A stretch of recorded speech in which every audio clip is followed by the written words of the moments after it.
বন্ধুরা, good morning. বাবা আনন্দ করে খাবে বললো। হ্যালো বন্ধুরা, গুড মর্নিং। কেমন আছো তোমরা সবাই? আমরা তো খুব ভালো আছি। আমরা এখন চা খাবো, দুধ চা খাবো বাসি পাউরুটি দিয়ে। ওটা শুনে আরো বেশি ভালো আছি। তো দুটো পাউরুটি ছিল, আমরা ঘরে নিয়ে আসলাম। মা আর আমি, এই যে মা দুধ চা করছে, দুধ চা দিয়ে বাসি পাউরুটি সেই লাগে না খেতে। তারপরে রাত্রিবেলা অম্বলটাও সেই হয় না। তো চলো, আর কি রান্না বান্না হবে না হবে সেই আলোচনা করতে এসেছিলাম। তা আলোচনা করতে এসে হট করে মনে পড়লো যে ঘরে তো পাউরুটি রয়েছে, তাহলে মাকে একটু চা করতে বলি, তাহলে ভালোই হবে।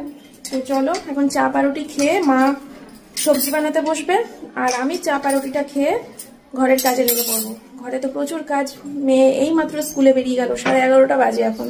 তো বিছানা তুলতে হবে, ঘর ঝাড় দিতে হবে, রান্নাঘর মুছতে হবে, তারপরে স্নান, পুজো, তারপরে রান্না। মা সবজি বানাতে বানাতে আমার এই কাজগুলো হয়ে যাবে। মাও ঘেঁচাং ঘেঁচাং করে কাটবে, আমিও দৌড়ে দৌড়ে কাজগুলো করে নেবো। তো চলো, আমরা এখন চা বিস্কুট খেয়ে, এই চা আর পাউরুটি খেয়ে নিই, আসছি পরে।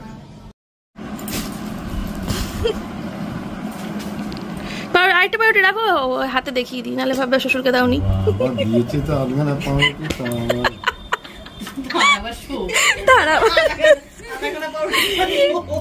স্বামী স্ত্রী হাফ আপ করে খেলে ভালোবাসা বাড়ে, বুঝেছো?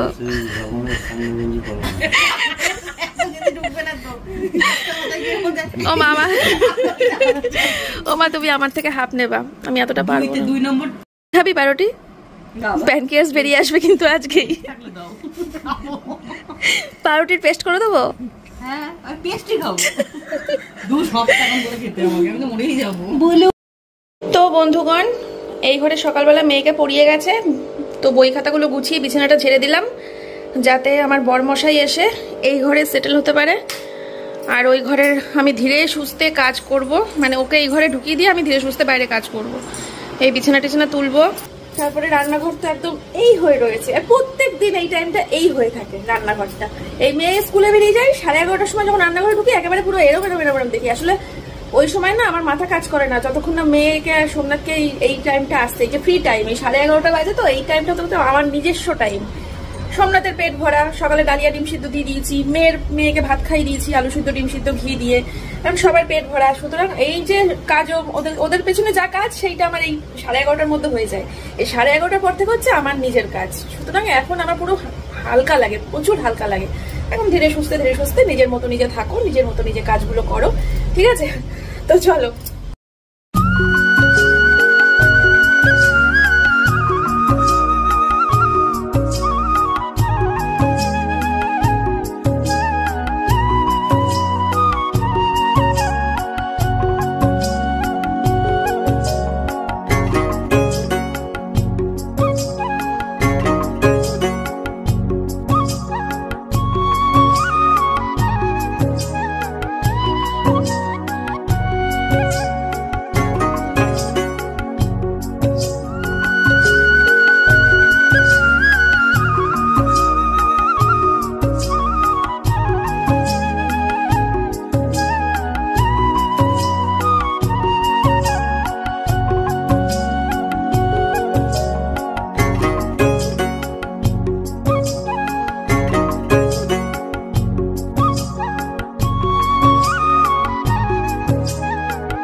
বন্ধুরা, ঘরের কাজকর্ম সবকিছু সেরে চলে আসলাম রান্নাঘরে। আর রান্নাঘরে এসে দেখছি, বাপরে বাপ, কি কাণ্ডটাই না করেছি আমি সকাল থেকে। তো এখন এগুলো সব গুছিয়ে ফেলতে হবে, না হলে আমি দুপুরের রান্না বসাতে পারবো না। মানে বসাতে পারবো কিন্তু মনে শান্তি থাকবে না। আর তাছাড়া এরকম নোংরার মধ্যে, অগোছালোর মধ্যে রান্নাটা বসানোও ঠিক মতো যাবে না। তো চলো ঝটাপট করে আমি সব কিছু গুছিয়ে ফেলি। এই তো এদিককার জিনিস ওদিক হয়ে গেছে, ওদিককার জিনিস এদিক হয়ে গেছে, এই যা, আদার্স কিছু না। তো সব কোটোকাটাগুলো তুলে রাখলাম, দু একটা বাসন ছিল সেটা র্যাকে রেখে দিলাম। আর যে জায়গাটা করে বাসনের র্যাকটা দেখতে পাচ্ছ না, ওই জায়গাটা করেও একটা ক্যাবিনেট হবে। আর এই সাইডের ওয়ালটাতে আমি ক্যাবিনেট এখনও পর্যন্ত অর্ডার দিইনি, মানে করব না ঠিক করেছি। যদি আমার মনে হয় যে না আমার জিনিসপত্র রাখতে সত্যি আরও অসুবিধা হচ্ছে, তখন ভেবে দেখব। কিন্তু আপাতত ওই শুধু বাসনের র্যাকটা আছে, ওখানে শুধু একটা ক্যাবিনেট লাগবে। আর নিচটা তো টোটাল পুরোটাই হচ্ছে। যাই হোক, তো চলো এখন আমি গ্যাসটাও হালকা করে একটু মুছে নিয়ে আর এই জায়গাটা পুরো ভালো করে পরিষ্কার করে নিয়ে তারপরে চলে যাব আবার পরের কাজে। আর রান্না বসাতে তো এখনও দেরি আছে, স্নান টান করে বসাবো। যাই হোক, তো এঁঠো বাসনগুলোকে আমি এই গামলার মধ্যে তুলে নিচ্ছি, কেননা সিঙ্কটা মাজতে হবে, নালে পরে সিঙ্কটা তো নোংরা হয়ে রয়েছে। আর এঁঠো বাসনগুলো থাকে সেই কালকে রাত্রির থেকে পড়ছে ওখানে এঁঠো বাসন, রাতের বাসন, সকালে খাওয়ার বাসন সব কিছুই ওখানে ছিল। তো ওগুলো সব গামলার মধ্যে রাখলাম, রেখে এই ভালো করে এখন পুরো জায়গাটাকে মুছে নেব। আর এই সকালবেলা এটাতে করেছিলাম হচ্ছে ডালিয়া, তার জন্য ওটাও একটুখানি মুছে নিলাম। আর এই হালকা করে মুছছি, এখন বেশি ভালো করে মুছছি না, কেননা রান্নার পরে একেবারে ডিপ ক্লিন করে নেবো। আর এখন হালকা করে একটু মুছে নিলাম সামনে সামনে, যাতে একটু পরিষ্কার পরিচ্ছন্ন দেখতে লাগে, তার জন্য। আর মা কিন্তু ওদিকে সবজি বানাতে শুরু করে দিয়েছে, মা একটু পরে চলেও আসবে। আর তার আগে ঝটাপট করে আমি সব কাজগুলো সেরে নেব। তার আগে দেখাই তোমাদেরকে, আজকে সকালবেলা ঘুম থেকে উঠে আমি ইলিশ মাছ অর্ডার দিয়েছিলাম। মানে ফোন করে আমাদের সাধুর বাগানে যেখানে হোম ডেলিভারি দেয় ওখানে ফোন করেছিলাম, বলেছিলাম যে আজকে কি কি মাছ আছে। তো কয়েক রকম মাছের নাম বললো, তার মধ্যে ইলিশ মাছটাও বললো। এবার আমি জিজ্ঞাসা করলাম যে ইলিশ মাছের সাইজ ছোটো না বড়, তো বললো যে বড় সাইজেরই আছে, পেটে ডিম আছে অনেক। আমি শুনে তখন সঙ্গে সঙ্গে বললাম ঠিক আছে তাহলে পাঠিয়ে দাও। তো মাছটা কেটে দিয়ে গেছে। তো আজকে ভেবেছিলাম যে ইলিশ মাছটা করব, কিন্তু আমার শাশুড়ি মা বলছে যে মা আমি তো ডিম কিনেছি। এবার আমি এদিকে মাছ অর্ডার দিয়ে দিয়েছি, মা ওদিকে ডিম কিনে ফেলেছে। এবার মা সাধারণত কেনে না, আমি তো সবসময় সকালবেলা উঠে এটার মানে এইসবের ব্যবস্থাটা করে তারপরে মার সাথে আলোচনা করি যে কি করব না করব, কিভাবে রান্না হবে না হবে। তো মা আজকে যে ওদিকে ডিম কিনে ফেলেছে, তো আমি আবার মাকে বললাম, মানে মাই আমাকে বললো যে ইলিশ মাছটা কাজ করো, কালকে করো, ডিমটা যখন কিনেছি ডিমটা আজকে হোক। এলাম ঠিক আছে, কোনো ব্যাপার না। তো মাছটা ভালো করে ধুয়ে আমি এখন ফ্রিজে রেখে দেবো। আর ইলিশ মাছটা আঁশ প্রচুর, মানে আঁশ ওরা কি ছাড়াই কি জানি, আমি বারবার করে বলি আঁশটা ছাড়িয়ে পরিষ্কার করে দেবা, ওরা তাও কিছু হলেও আঁশ রেখে দেবে। আর আমার না আঁশ ছাড়িয়ে এই আঁশগুলো ফেলা ভীষণ বিরক্তিকর ব্যাপার। আবার তো ওই সেই বেসিনেরটা আবার একবার করে আমাকে সেই তুলতে হবে। তো যাই হোক, মাছগুলোকে ভালো করে ধুয়ে নিচ্ছি, ধুয়ে কোটোর মধ্যে রেখে দিচ্ছি। আর পেটের ভিতরে না ডিম ভর্তি, সত্যি মানে ঠিক যেমনটা বলেছিল তেমনটাই, অনেক অনেক ডিম ছিল। তো সেগুলো সব ওই কোটোটার মধ্যে রেখে দিলাম, কারণ রান্না করতে গেলে ডিমগুলো বেরিয়ে মানে ঝুলবে। অলরেডি ইলিশ মাছের না পেটের মধ্যে কিছুতেই ডিমটা মানে শক্তপোক্তভাবে থাকে না, দেখবে অন্যান্য মাছের পেটে যেরকম থাকে, কিন্তু অন্যান্য মাছের অবশ্য বেরি করে নেয়, কিন্তু ওই যে ধরো ট্যাংরা মাছ বা ধরো শিঙি মাছ, এদের যেমন ভেতরে ডিমটা শক্তপোক্তভাবে থাকে, কিন্তু ইলিশ মাছের না আমি দেখেছি ডিমটা কেমন যেন মাছের সাথে ঝোলে, গায়ের সাথে, কিছুতেই একসাথে মানে রান্না করা যাবে না। তো যাই হোক, একটু ডিমটা আলাদা করেই রাখলাম, ওটাকে ভাজা করা যাবে, তাহলে পরে আরেকটা রেসিপিও হয়ে যাবে, তাই না? তো সেই ভেবেই আর কি ওটা আলাদা করে রেখে দিলাম। তো চলো ওগুলো এখন ফ্রিজের মধ্যে রেখে দিলাম। তারপরে একটুখানি স্কচ ব্রাইট নিয়ে এই জায়গাটা একটুখানি ভালো করে পরিষ্কার করে নেবো, যাতে এই যে মাছে ধুলাম তো একটা আঁশটানি গন্ধ তো থাকেই, তো সেটা চলে যাবে। আর আমার না এই নাইটিটা মানে কতক্ষণে ছাড়বো তাই মনে হয়। আমার মাছ ধোয়ার পরে যতক্ষণ না নাইটি ছাড়ছি না, খুব একটা অস্বস্তি করতে থাকে শরীরের মধ্যে, কেমন নিজের গা দিয়ে মাছের গন্ধ, মানে আমার নিজেকেই মাছ বলে মনে হয়, আমার পুরো গা দিয়ে এমনভাবে মাছের গন্ধ বেরোয় আমি মাছ ধোয়ার পর। তো এটাই আর কি। তো চলো ভালো করে পরিষ্কার করি না। আর এই প্রেশার কুকারটা না আমি এই মাছতে নামাইনি, কারণ আজকে দিদি আসবে কি আসবে না, কখন আসবে, যদি ইনকেস কামাই করে তার জন্য আমি নামানোর সাহস পেলাম না। আসলে পরে নামিয়ে দেবো, আর যদি দিদি না আসে তাহলে আমি বিকেলের দিক করে বা দুপুরের দিক করে মেজে নেবো। তো ওটা ওই জন্য ওইভাবে রেখে দিয়েছি আমি। যাই হোক, তারপরে রান্নাঘরটা ঝাড় দিলাম, রান্নাঘরটা ঝাড় দিয়ে নোংরা টেনে নিয়ে আসলাম বারান্দায়। তারপরে এখন ছোটো ঘরটা ঝাড় দিতে ঢুকলাম। ছোটো ঘরে এসি চলছে, তো দরজাটা বন্ধ করে দিচ্ছি বারবার করে, তো বের করে বন্ধ করে দিয়ে তারপরে আবার চলে আসলাম বড় ঘরে। আর বড় ঘরের এসিটা একটু আগেই অফ করেছি, এটা তো চলছিল, মেয়ে স্কুলে চলে যায় তারপরে আমি এসিটা অফ করি। ও ওই সকাল থেকে চলতেই থাকে, ও বেরিয়ে যায় 11:30টার সময়, তারপরে বন্ধ হয়। তো জানলাটাও তখন খুলে দিলাম, তোমরা দেখতে পেলে। তখনই বন্ধ করেছি। আর তারপরে এখন এই ঘরটাও ভালো করে ঝাড় দিয়ে নিচ্ছি, ঝাড় দিয়ে পরিষ্কার করে পুরো বারান্দা থেকে নোংরাটাকে টেনে নিয়ে চলে যাব একদম বাইরে বের করে একেবারে চলে যাবে, একেবারে ওই উঠোনে যে ডাস্টবিনটা থাকে ওখানে চলে যাবে। আর একেবারে সিঁড়ির ওপরটাও আমি ঝাড় দিয়ে নিয়েছি, ওটা আর তোমাদের সাথে শেয়ার করিনি, অলরেডি ভিডিও বড় হয়ে যাবে তার জন্য। তো সিঁড়ির ওপরটা ভালো করে ঝাড় দিয়ে পুরো সিঁড়ি ঝাড় দিয়ে নোংরা টেনে নিয়ে এসে বাইরে চলে আসলাম। আর জুতোগুলো ওই যেগুলো বাইরে পরার জুতো সেগুলো রোদ্দুর লাগলে আবার ক্ষতি হবে, তার জন্য তুলে রাখি সিঁড়িতে। আর যেগুলো আমরা সবসময় হাঁটাচলা করি সেগুলো বাইরেই রাখি, কিন্তু এখন যেহেতু ঝাড় দিচ্ছি তার জন্য আমি এখন একটু তুলেই রাখলাম, আমার ঝাড় দিতে সুবিধা হবে তো তার জন্য। তো এই কাজগুলো আমাকে রেগুলার করতে হয়, তোমাদের সাথে কোনো দিন শেয়ার করা হয় তো কোনো দিন শেয়ার করা হয় না, কোনো দিন বলি বন্ধুরা ঝাড় দেওয়া হয়ে গেছে, মানে এই কাজগুলো আমি করতে থাকি। যাই হোক, আমার স্নান টান হয়ে গেছে আর স্নান করে চলে এসেছি সোজা ঠাকুরকে পুজো দিতে। আমার গাছে কিন্তু বেশ ফুল ফুটেছে, তোমরা ভিডিও শুরুতে দেখেছো অনেকগুলো ফুল ফুটেছে, সুন্দর সুন্দর লাল, বেগুনি, হলুদ। কিন্তু গাছ থেকে আজকে আমি ফুল ছিঁড়িনি, কারণ আমি অনেক ফুল কিনেছি। তো 100 টাকার ফুল কিনেছি, সেই ফুল আমি প্রতিদিন পুজো দিচ্ছি, আর যখন শেষ হয়ে যাবে তখন নাই আবার গাছ থেকে ছেঁড়া যাবে, তাই না? কেনা ফুল, গাছের ফুল সব কিছু একসাথে খরচা করার দরকার নেই কোনো। তো তারপরে চলে আসলাম সোজা রান্নাঘরে, আর রান্নাঘরে এসে এখন রান্না করব। তো মা কী সবজি দিয়ে গেছে সেগুলো তোমাদেরকে দেখাচ্ছিলাম, এক ঝলক দেখেছো। তো ওখানে আছে শুক্তোর সবজি, তারপরে ডিমের ঝোল হবে তার জন্য মা আলু দিয়ে গেছে, তারপরে কুমড়োর ভাজা হবে তো তার জন্য মা কুমড়ো পেঁয়াজ কেটে দিয়ে গেছে। আর ওই দেখো বড় মা একটু আমার সাথে গল্প করছিল আমি রান্না করছিলাম যখন। তো আজকে তোমাদের সাথে আমি শুক্তোর রেসিপিটা শেয়ার করব। আমি গতকালকেও শুক্তো করেছিলাম, তো গতকালকে আমার শ্বশুরবাড়িতে শ্বশুর শাশুড়ি এত ভালো খেয়েছে তার জন্য ওরা বায়না করেছে আজকে আবার আমাকে শুক্তো করে খাওয়াতে হবে। তো আমি বললাম ঠিক আছে, এটা তো সহজ রেসিপি, ভীষণ জল ভাত রান্না, কোনো ব্যাপার না। এমনিও যদি কঠিন রান্না হতো তাও করে খাওয়াতাম, কারণ ওরা শুনতে যখন পেয়েছি ওরা ভালো খেয়েছে, আবার খেতে চেয়েছে, তাই না? তেলের উপরে দিয়েছি 5 ফোড়ন দেওয়ার পরে সমস্ত সবজিগুলোকে নুন হলুদ দিয়ে ভালো করে ভেজে নিয়েছিলাম। ভালো করে ভেজে নিয়ে তারপরে জল দিয়ে আমি ঢাকা দিয়ে দিয়েছি। তো ওটা এখন সিদ্ধ হতে থাক। আর সেই সুযোগে আমার সমস্ত খালি বোতলগুলোকে আমি ভরে নিয়েছি, অনেকগুলো বোতল জমে গেছিলো গো, দেখতেই পেলে তোমরা। তো সব বোতলগুলো ভরে ফ্রিজে রাখলাম। আর এদিকে দেখো মা যে ডিমগুলো দিয়ে গেছিলো সেই ডিমগুলোকে বের করে এই পাত্রে এখন রাখছি। আর আমার মনে হলো যেন কটা ডিম শর্ট পড়তে পারে, তার জন্য আমি আমার ঘর থেকেও কটা ডিম এর মধ্যে অ্যাড করে দিলাম। তো এখন এই ডিমগুলোকে ভালো করে ধুয়ে নিয়েছি, আর ধুয়ে নিয়ে তারপরে এখন আমি সিদ্ধ করতে বসিয়ে দিলাম একটুখানি নুন দিয়ে। আর তারপরে এদিকে দেখো আমি শুক্তো করার জন্য মশলাটা রেডি করছি। ওর মধ্যে রয়েছে আদা, মৌরি, পোস্ত, সর্ষে আর রাঁধুনি, এই সব 5 রকম মশলা ভালো করে পেস্ট করে নিয়েছি। আর যখন শুক্তোটা মোটামুটি হয়ে এসেছে ভাব, তখন আমি দিয়ে দিলাম এই পেস্টটা দেওয়ার পর মাত্র 2 থেকে 3 মিনিট ফুটালেই হয়ে যাবে, বেশিক্ষণ ফোটাতে লাগে না। আর তোমরা কিন্তু অবশ্যই যদি চাও তাহলে এই জলের বদলে দুধ ইউজ করতে পারো। আমরা তো রেগুলারই মোটামুটি এই শুক্তো খাই, তাই অত দুধ আমরা দিই না, কিন্তু অনেক দিন পর করলে দুধ দেওয়া যেতে পারে। তো তার জন্য বললাম, তোমরা চাইলে এর মধ্যে দুধও অ্যাড দিতে পারো জলের বদলে, আমি তো জল দিয়েই করলাম। তো এরপরে যখন নামানোর পর দিলাম 1 চামচ ঘি দিয়ে একটুখানি নাড়িয়ে দিলাম, ব্যাস আমার শুক্তো রেডি। তারপরে বসিয়ে দিয়েছি দেখো ফুলকপি, সোয়াবিন আর পেঁপে দিয়ে একটা নিরামিষ সবজি। তেলের ওপরে দিয়েছিলাম গোটা জিরে ফোড়ন, আর তারপরে সব সবজিগুলোকে দিয়ে সোয়াবিন দিয়ে ভালো করে নুন হলুদ দিয়ে কষিয়ে নিচ্ছি।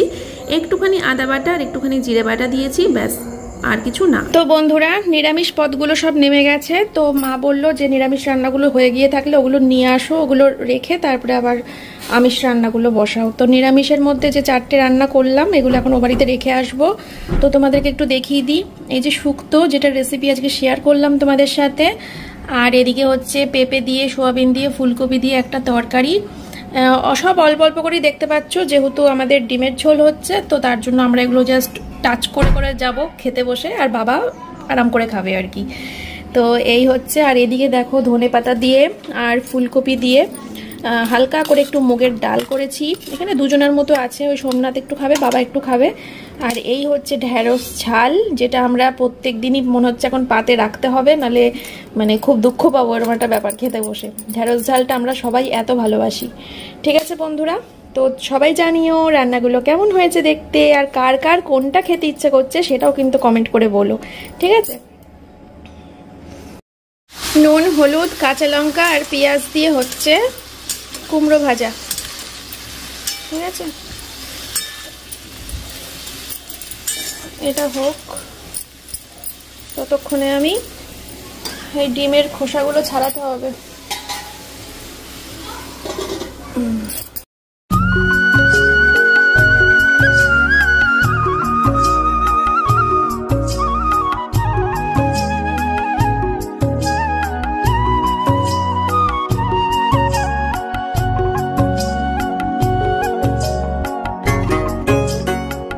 সবসময় মেয়ে স্কুল থেকে বাড়িতে আসার আগে আমার রান্না বান্না সব কমপ্লিট হয়ে যায়, কিন্তু এই প্রথম মনে হয় এত লেট হয়ে গেল।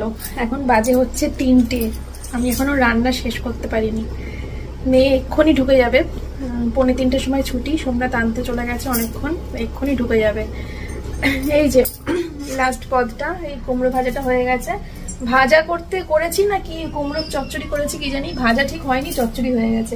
আর এই যে ডিমের ঝোলটা হচ্ছে, আলুগুলো জাস্ট সিদ্ধ হওয়ার অপেক্ষায় আছি। আলুটা সিদ্ধ হয়ে গেলে আমি এখন এই দুটো রেখে আসবো। এই যে রেখে আর আসবো কি, মা বলবে খেয়ে নাও তারপরে গ্যাস মোছো, তাই বলবে। কারণ আমার তো এই সব জানলা মানলাগুলো সব আবার স্কচ ব্রাইট দিয়ে ভিমপাত দিয়ে ডলবো, এই সব পরিষ্কার করব, একেবারে সেই সার্ফ টার্ফ দিয়ে ডলাডলি করে পরিষ্কার করবো। আজকে 6 রকম পদে রান্না হয়েছে, অনেক তেল ছিটেছে, বুঝলে তো।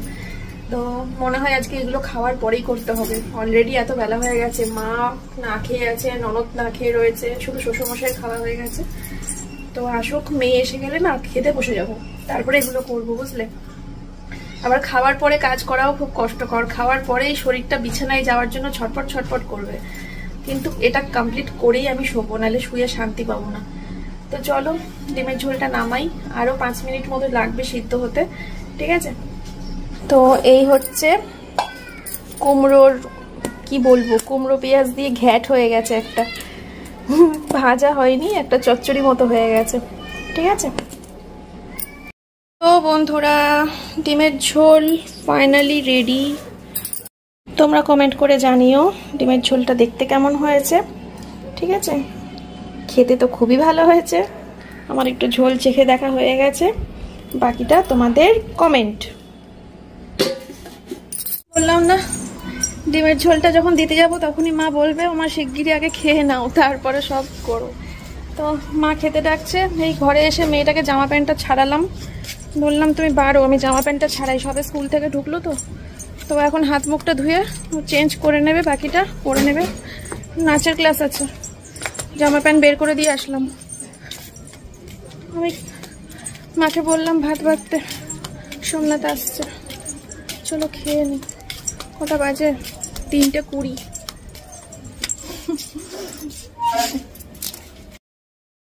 তো এই যে মা ভাত পাচ্ছে, বলো। ভাত ফিনিশ করে খেয়েছো তুমি, তো গুড বয়। চলো সোমনাথ আসছে।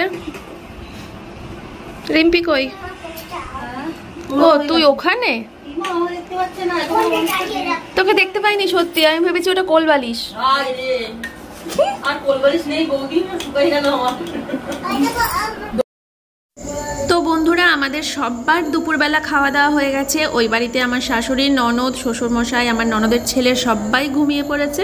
আর এই বাড়িতে এসে আমি সোমনাথকে দিলাম ফল কেটে, তো সোমনাথ ফল খাচ্ছে। আর সেই ফাঁকে আমি এই কিছু কাজ রয়েছে, এই কাজগুলো কমপ্লিট করে আমি বিছানাটা করে নেবো, তারপরে 3 জনে মিলে একটু ঘুমো করবো। তো চলে এসেছি খাওয়া দাওয়ার পর সোজা রান্নাঘরে। এই কাজটা কিন্তু আমি প্রত্যেক দিন রান্নার শেষেই করে থাকি, কিন্তু আজকে তোমরা দেখতে পেলে যে আমার রান্না কমপ্লিট করতে অনেক বেলা হয়ে গেছে। 6 রকম পদে রান্না, দেরি হবে না বলো? তো তার জন্য আমি এই খাওয়ার পরেই কাজটা আজকে করতে হচ্ছে। আর যদিও আমি 6 রকম 7 রকম পদ এর আগেও করেছি, কিন্তু 2 দিকে কড়াই বসিয়ে 2 দিকে রান্না একসাথে করেছি, তাতে কি অনেক তাড়াতাড়ি রান্না হয়। কিন্তু আজকে আমি একদিকে কড়াইতে একদিকে রান্না করেছি, তার জন্য না আজকে লেট হয়ে গেছে, এটাই আর কিছু না। তো পুরো রান্নাঘরটা ভালো করে সাফ সুতরা করছি, একেবারে ডিপ ক্লিনিং যেটাকে বলে, তো সেটা করে তারপরে আমার এখন শান্তি হলো। দেখতেই পাচ্ছ সব কিছু চকচক ঝকঝক করছে, ঠিক যেমনটা ইতিদি করে রেখে গেছিলো ঠিক তেমন। তো চলে আসলাম ঘরে, আর ঘরে এসে তো আমার মাথায় হাত, ওরে বাপরে, এখন নাকি আমি বিছানা করব। তো বিছানা করার আগে দেখতে পাচ্ছি আরও কাজ জমে আছে। মেয়ের স্কুলের ড্রেসগুলোকে সরাতে হবে, তারপরে মেয়ের স্কুলের ব্যাগ পড়ে রয়েছে বিছানায়, তো সেটাকে সরাতে হবে। তারপরে রয়েছে প্রচুর জামা কাপড়, এই জামা কাপড় ভাঁজ করতে যে আমার কতক্ষণ সময় লাগবে দেখো, বিছানার উপরে পুরো ঢাই হয়ে রয়েছে। তো তো এগুলো সব ছাদ থেকে তুলে নিয়ে এসে আমি রেখে দিয়েছিলাম রান্নার ফাঁকে, যে এগুলো সব ভাঁজ করব সন্ধেবেলা। কিন্তু এখানে এত জামা কাপড় যেগুলো মানে সাইডে সরিয়ে রেখে যে আমি পাশ দিয়ে বিছানা করে একটু শোবো তার উপায় নেই। এখানে এত জামা কাপড়, অল্প কটা হলে হয়, তো তার জন্য ভাবলাম না এই কাজটা করেই ফেলি, তাহলে কি সন্ধেবেলা করে আমার আজকে আর কোনো কাজই থাকবে না। মানে এই জামা কাপড়গুলো ভাঁজ করে ভালো করে বিছানাটা টান টান করে ঝেড়ে 3টে বালিশ পেতে 3 জনা এখন ঘুমাবো। তারপরে যখন উঠবো, ওঠার পর সোমনাথকে দেব দুধ আর মেয়েকে দেব বনভিটা বা ছাতু, তারপরে আবার শুয়ে পড়বো বা ফোন ঘাঁটবো, যাই করবো না করবো। তারপরে রাত্রিবেলা আবার খাবার টাইমে খাবো, দিয়ে আবার শুয়ে পড়বো। মানে এখন আমার সম্পর্ক শুধুমাত্র বিছানার সাথে এদিক আর ওদিক আর আমার মোবাইল ফোনটা, ব্যাস এই নিয়েই কেটে যাবে। এই বিকেল 5টা বাজে এখন, সব সেরে সুরে শুতে যাচ্ছি, বুঝতেই পারছো। আর মেয়ের নাচের স্কুল ছিল, কিন্তু আজকে ওকে নাচের স্কুলে পাঠাইনি, কারণ ওর পায়ে ব্যথা করছে। কারণ আজকে ওর স্কুলে মানে যে স্কুলে ও পড়তে মানে যেটা ওর আসল স্কুল আর কি, নাচের স্কুলের কথা বলছি না, যে স্কুলে ও আসল স্কুল, তো সেই স্কুলে না আজকে নাচের ক্লাস ছিল। তো সেখানে নাচের ক্লাস করে বাড়ি আসার পর থেকে বলে যাচ্ছে মা পা ব্যথা করছে, পা ব্যথা করছে। তো তার জন্য বলছে মা আজকে নাচের স্কুলে যাবো না। ঠিক আছে তাহলে আজকে দিনটা বাদই দিই, ওর যখন পায়ে ব্যথা করছে।